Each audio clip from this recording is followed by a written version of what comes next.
ഇനി വാട്സാപ്പിലൂടെ പ്രചരിക്കുന്ന പ്രേതത്തിന്റെ ദൃശ്യങ്ങൾ കാണാം. ഫോട്ടോഷോപ്പിൽ സൃഷ്ടിച്ച പ്രേതത്തിന്റെ രൂപമാണ് വാട്സാപ്പിലൂടെ വൈറലാകുന്നത്. കോഴിക്കോട് രാമനാട്ടുകരയിൽ പ്രേതം ഇറങ്ങിയെന്നാണ് വാട്സാപ്പിലൂടെയുള്ള പ്രചരണം. കോഴിക്കോട്ടെ തൊണ്ടയാട് രാമനാട്ടുകര ബൈപ്പാസിലാണ് പ്രേതം ഇറങ്ങിയത്. ഭയപ്പെടാൻ വരട്ടെ, ഏതോ വിദ്വാൻ ഫോട്ടോഷോപ്പിൽ തയ്യാറാക്കി വാട്സാപ്പിലിട്ടതാണ് ഈ പ്രേതത്തെ. ചിലർ അവർക്കിഷ്ടമുള്ളതുപോലെ ഈ ഫോട്ടോ ഉപയോഗിക്കുകയാണ്. പയ്യന്നൂരിലും കണ്ണൂരിലും കൊയിലാണ്ടിയിലുമെല്ലാം പ്രേതം ഇറങ്ങിയെന്നും ചിലർ പ്രചരിപ്പിച്ചു. രാത്രിയിൽ ദേശീയപാതയിലൂടെ വിലസി നടക്കുന്ന രീതിയിലാണ് ആദ്യ ഫോട്ടോ. പിന്നീട് ഇതേ പ്രേതം മറ്റൊരു ലോറിയുടെ മുകളിൽ കയറിയിരിക്കുന്നതായും ഫോട്ടോയിൽ കാണാം. ഏതായാലും വാട്സാപ്പിലിട്ട് ദിവസങ്ങൾക്കുള്ളിൽ തന്നെ ഫോട്ടോ വൈറലായി. ഫോട്ടോ കണ്ട് ചില ദുർബല മനസ്സുകൾ പേടിക്കുമ്പോൾ കാണാൻ വരത്തിരുന്ന് ചിരിക്കുന്നുണ്ടാകും ഈ പ്രേത ഫോട്ടോ തയ്യാറാക്കിയ ആ ഫോട്ടോഷോപ്പ് വിദ്വാൻ. PV കുട്ടൻ, കോഴിക്കോട്.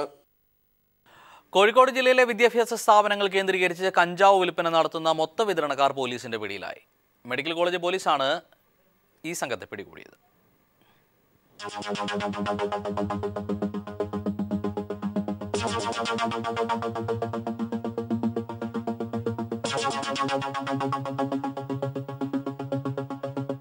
കോഴിക്കോട് മെഡിക്കൽ കോളേജ് ക്യാമ്പസിലും കുന്നമംഗലം NIT ക്യാമ്പസിലും വിദ്യാർത്ഥികൾക്കിടയിൽ കഞ്ചാവ് വിൽപ്പന നടത്തുന്നതായി കോഴിക്കോട് സിറ്റി പോലീസ് കമ്മീഷണർക്ക് രഹസ്യവിവരം ലഭിച്ചതിന്റെ അടിസ്ഥാനത്തിലാണ് പോലീസ് പരിശോധന നടത്തിയത്. മലപ്പുറം സ്വദേശി ഷഫീഖ്, ഹനീഫ, ഹാരിസ് എന്നിവരാണ് പിടിയിലായത്. 2.5 കിലോ കഞ്ചാവ് ഇവരുടെ കയ്യിൽ നിന്ന് പിടിച്ചെടുത്തു. മെഡിക്കൽ കോളേജ് ക്യാമ്പസിലെ ലൈബ്രറി കെട്ടിടത്തിന് മുന്നിലുള്ള റോഡിൽ കാറിൽ കുട്ടികൾക്ക് കഞ്ചാവ് കൈമാറുന്നതിനായി കാത്തിരിക്കുന്നതിനിടെയാണ് പോലീസ് ഇവരെ പിടികൂടിയത്. കോഴിക്കോട് സിറ്റി പോലീസ് കമ്മീഷണർക്ക് കിട്ടിയ രഹസ്യവിവരത്തിന്റെ അടിസ്ഥാനത്തിൽ കോഴിക്കോട് സിറ്റിയിലെ മെഡിക്കൽ കോളേജ്, NIT,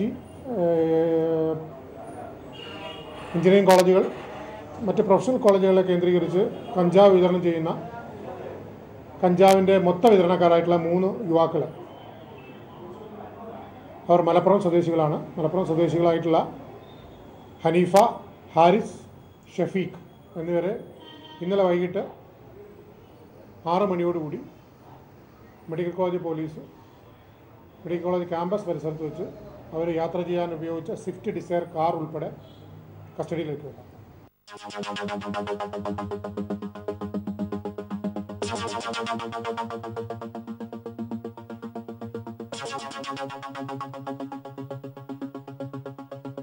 പ്രതികൾ നേരത്തെ കണ്ണൂർ, കാസർഗോഡ്, മലപ്പുറം ജില്ലകളിൽ മയക്കുമരുന്ന് വിൽപ്പന നടത്തിയ കേസിൽ പ്രതികളാണെന്ന് അന്വേഷണത്തിൽ വ്യക്തമായി.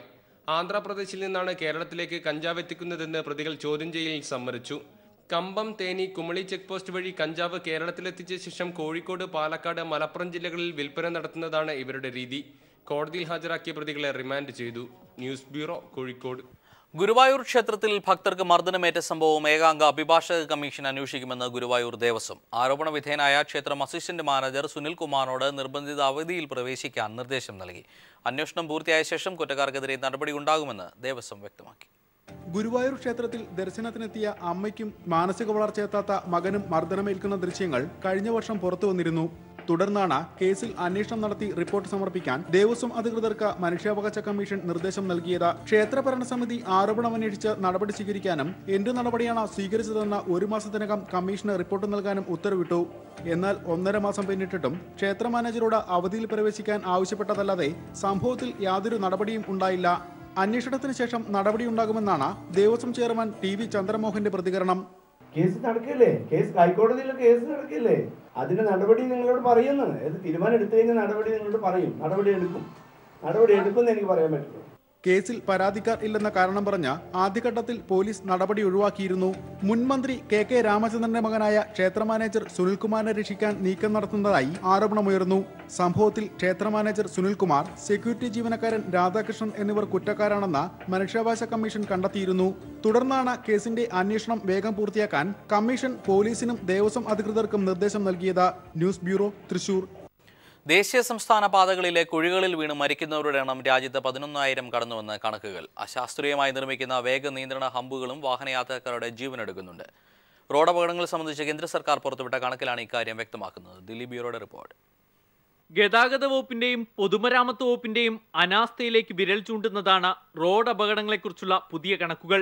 ഡ്രൈവർമാരുടെ അശ്രദ്ധയും അമിത വേഗതയും അപകട കാരണമാകുന്നതിന് സമാനമാണ് റോഡിന്റെ മോശം അവസ്ഥയും. ദേശീയ സംസ്ഥാന പാതകളിലെ കുഴികളിൽ വീണ് മരണമടഞ്ഞവരുടെ എണ്ണം 2014-ൽ 11,000 കടന്നു. വടക്കേ ഇന്ത്യൻ സംസ്ഥാനങ്ങൾ മുതൽ തമിഴ്നാട് വരെ നീളുന്ന ദക്ഷിണേന്ത്യൻ സംസ്ഥാനങ്ങളിലടക്കം റോഡിന്റെ അവസ്ഥ പരിതാപകരമാണെന്ന് ദേശീയ ഗതാഗത വകുപ്പിന്റെ ഡേറ്റ വിഭാഗം നടത്തിയ പഠനത്തിൽ കണ്ടെത്തി. ഉത്തർപ്രദേശിൽ മാത്രം 4100 പേർ കഴിഞ്ഞ വർഷം റോഡിലെ കുഴികൾ മൂലമുണ്ടായ അപകടത്തിൽ കൊല്ലപ്പെട്ടു. കേരളത്തിന്റെ തൊട്ടടുത്ത തമിഴ്നാട്ടിൽ 636 പേർ മരിച്ചു. കേരളത്തിൽ മരണസംഖ്യ 500-നകത്താണ്. കേരളത്തിൽ സംസ്ഥാന പാതകളാണ് അപകട കെണിയൊരുക്കുന്നത്. വൻകുഴികളെക്കാൾ അപകടകാരികളാണ് സർക്കാർ തന്നെ നിർമ്മിക്കുന്ന വേഗ നിയന്ത്രണ ഹമ്പുകൾ. അശാസ്ത്രീയമായി നിർമ്മിക്കുന്നവ, ഡ്രൈവറുടെ ശ്രദ്ധ കിട്ടാത്ത സ്ഥലത്ത് നിർമ്മിക്കുന്ന ഹമ്പുകൾ എല്ലാം ചേർന്ന് കൊലപ്പെടുത്തിയ യാത്രക്കാരുടെ എണ്ണം കഴിഞ്ഞ വർഷം മാത്രം 8000-ഓളം വരും. റോഡ് നിർമ്മാണത്തിലും മെയിൻ്റനൻസിലും സംസ്ഥാനങ്ങൾ പ്രത്യേക ജാഗ്രത പുലർത്തണമെന്ന് ഓർമ്മിപ്പിക്കുന്നതാണ് കണക്കുകൾ. News bureau, Delhi. ഒരു ജീവൻ പോലും വകവയ്ക്കാതെ ഒരു ട്രെയിനി പോലീസുകാരൻ സാഹസികമായി ഒരു ജീവൻ രക്ഷിച്ചു. കുംഭമേള നടക്കുന്ന നാസിക്കിലാണ് സംഭവം. ട്രെയിനി പോലീസുകാരനെ പ്രകീർത്തിച്ച് സോഷ്യൽ മീഡിയയിൽ പോലീസ് കമ്മീഷണർ പോസ്റ്റ് ഇട്ടതോടെയാണ് സാഹസിക കഥ പുറം ലോകം അറിഞ്ഞത്.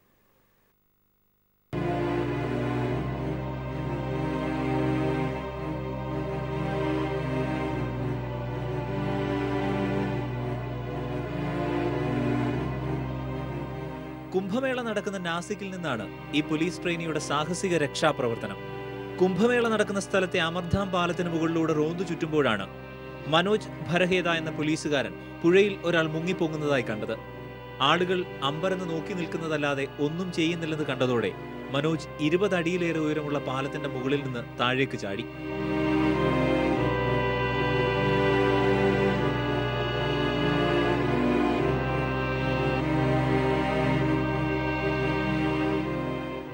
സ്വന്തം ജീവൻ പോലും തൃണവത്ഗണിച്ചുള്ള ഈ ട്രെയിനി പോലീസുകാരന്റെ സന്നദ്ധതയിൽ അങ്ങനെ ഒരു ജീവൻ രക്ഷിച്ചു കിട്ടി. പോലീസ് കമ്മീഷണറായ പ്രവീൺ ഗേഥം ഉടൻ തന്നെ തന്റെ ട്വിറ്ററിൽ പോസ്റ്റ് ചെയ്തതാണ് ഈ ചിത്രം. ചിത്രം സോഷ്യൽ മീഡിയയിൽ പെട്ടെന്ന് തന്നെ തരംഗമായി. News desk.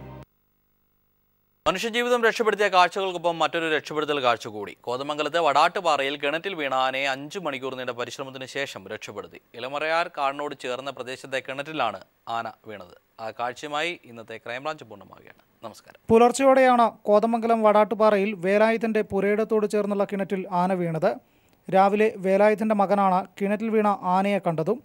തുടർന്ന് വനംവകുപ്പിനെ വിവരമറിയിക്കുകയായിരുന്നു. വനംവകുപ്പ് അധികൃതരുടെ 5 മണിക്കൂർ നീണ്ട പരിശ്രമത്തിന് ശേഷമാണ് ആനയെ പുറത്തെത്തിക്കാനായത്. ആദ്യം വടമിട്ട് നൽകിയെങ്കിലും ആനയ്ക്ക് പുറത്തു വരാൻ സാധിച്ചില്ല. തുടർന്ന് മണ്ണുമാന്തി യന്ത്രം ഉപയോഗിച്ച് ചാലുകീറിയാണ് ആനയെ രക്ഷപ്പെടുത്തിയത്. തുമ്പിക്കൈക്കും നെറ്റിയിലും പരിക്കേറ്റ ആന കാട്ടിലേക്ക് ഓടിപ്പോയി. ഇടമലയാർ കാടിനോട് ചേർന്നുള്ള പ്രദേശമായ ഇവിടെ കഴിഞ്ഞ ദിവസം രാത്രിയിലൊക്കെ ആനകളുടെ ബഹളം കേട്ടിരുന്നെന്നും വൈദ്യുതി വേലിയില്ലാത്തതിനാലാണ് ഇന്ന് ആന കിണറ്റിൽ വീഴാൻ ഇടയായതെന്നുമാണ് നാട്ടുകാർ പറയുന്നത്. കുറച്ചു നാളുകൾക്ക് മുമ്പ് ഇതേ സ്ഥലത്ത് വെച്ച് തന്നെ കാട്ടാന ഒരു യുവാവിനെ ചവിട്ടിക്കൊന്നിരുന്നു. News bureau, Kochi.